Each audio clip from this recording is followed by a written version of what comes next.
Assalamualaikum warahmatullahi wabarakatuh. Perkenalkan, nama saya Sibdama Muhammad dari Ma'had Ali Hasyim Asy'ari Tebirong, Jombang. Di sini saya akan membacakan sekaligus menjelaskan kitab Risalah Ahlussunnah wal Jamaah yang dikarang oleh Hadrat Hasyim Asy'ari. Sebelum kita memulai, alangkah baiknya kita tawasul atau tabarukan kepada musannif kitab ini. A'udzubillahi minasyaitonirrajim. Bismillahirrahmanirrahim. Ila hadratin Nabi Mustafa bin Syafi'ina wa Maulana Muhammad sallallahu alaihi wasallam wa ala alihi wasahbihi wa alihi karam, khususan musannif hadal kitab Hadrat Hasyim Asy'ari wa usuli wa qur'i wa masyaikh wa dzurriyyati nafa'ana Allah bi'ulumihi wa bibarakatihi fid dharain amin. Allahumma al-Fatihah. A'udzu billahi minasyaitonir rajim. Bismillahirrahmanirrahim. Alhamdulillahi rabbil alamin arrahmanir rahim maliki yaumiddin. Iyyaka na'budu wa iyyaka nasta'in ihdinas siratal mustaqim. Shiratal ladzina an'amta 'alaihim ghairil maghdubi 'alaihim waladdallin. Dan di sini saya akan menjelaskan tentang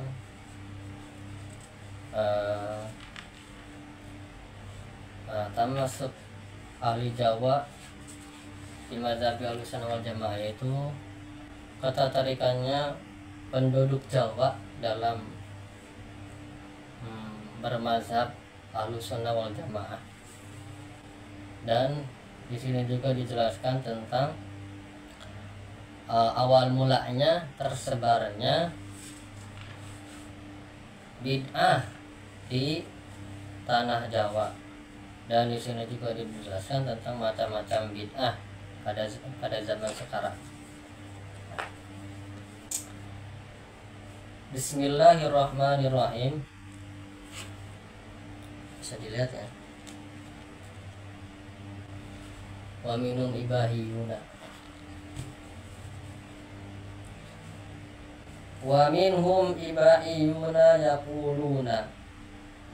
Di antara mereka juga ada golongan ibahiyun,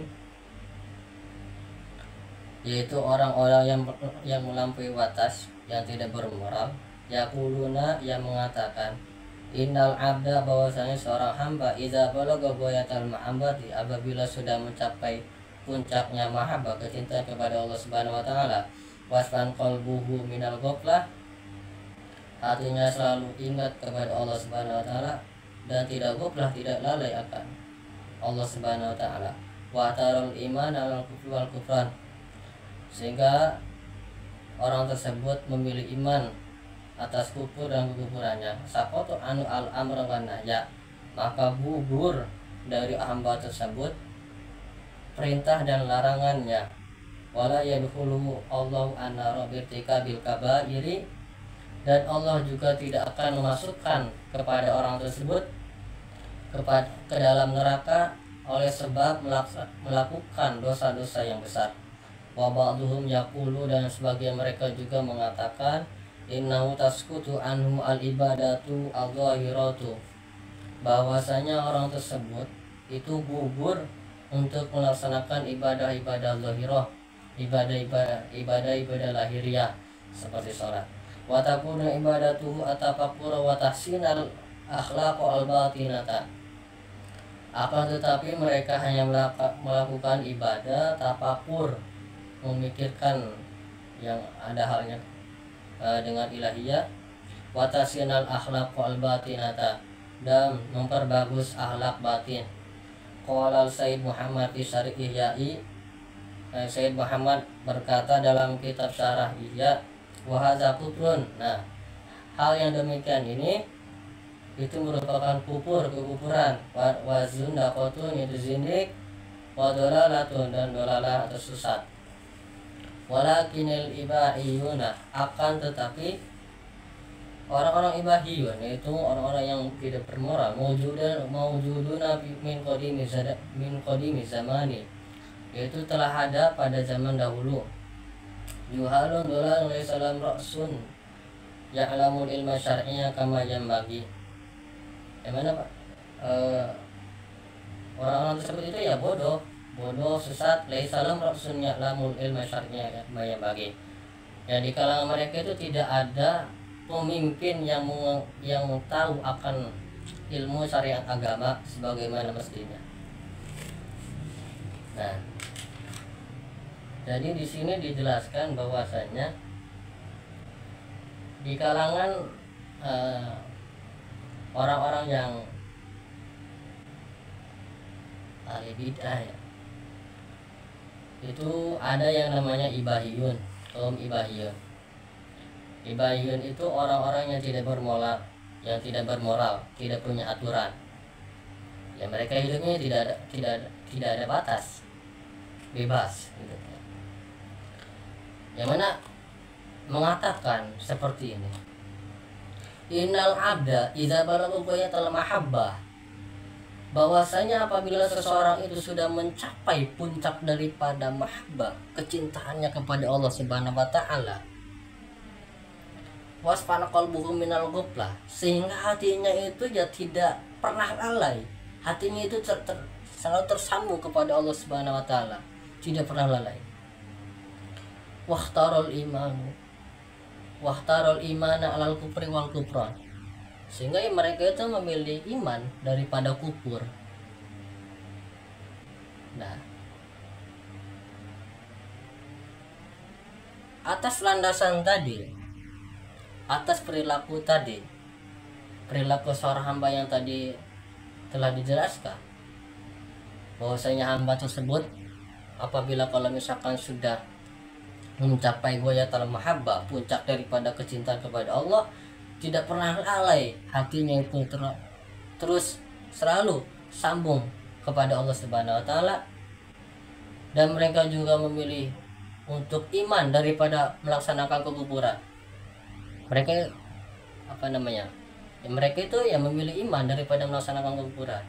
Nah, maka hal yang demikian itu mereka mengatakan sakoto anu al amru wan nahya, maka segala sesuatu perintah dan larangannya yang datangnya dari Allah Subhanahu wa taala dalam artian dari syariat agama itu gugur dilaksanakan oleh mereka.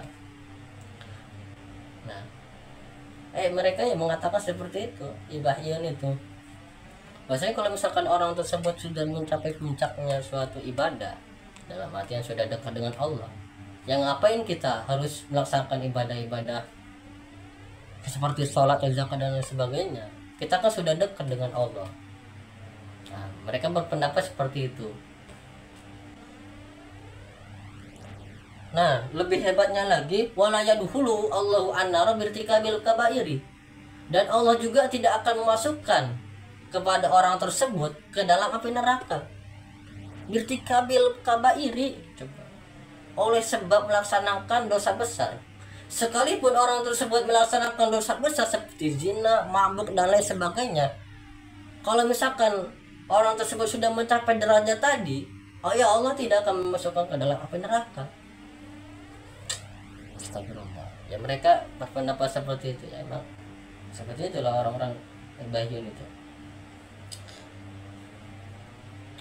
Nah, wa ba'dhum yaqulu, dan sebagian juga ada mengatakan innahu tasqutu an al ibadatu adhiru, lebih dasar gitu, bahwasanya mereka itu gugur dari melaksanakan ibadah-ibadah yang lahiriah, yaitu ibadah sholat atau zakat dan sebagainya, itu gugur.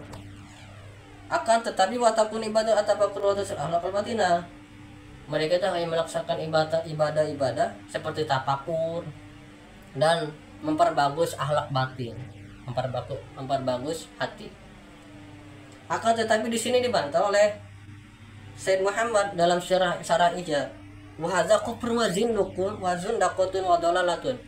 Hal yang demikian itu, pendapat ini atau keterangan ini itu merupakan kekufuran, zindik dan kesesatan. Jadi dalam hal ini, kalau misalkan ada seseorang, kalau misalkan kita sudah mencapai derajat yang seperti itu, masa kita harus gugur dari melaksanakan ibadah-ibadah yang seperti syariat agama seperti sholat dan lain sebagainya? Tidak, Kak. Ya mungkin seperti itulah penjelasannya. Kurang dan lebihnya mohon maaf.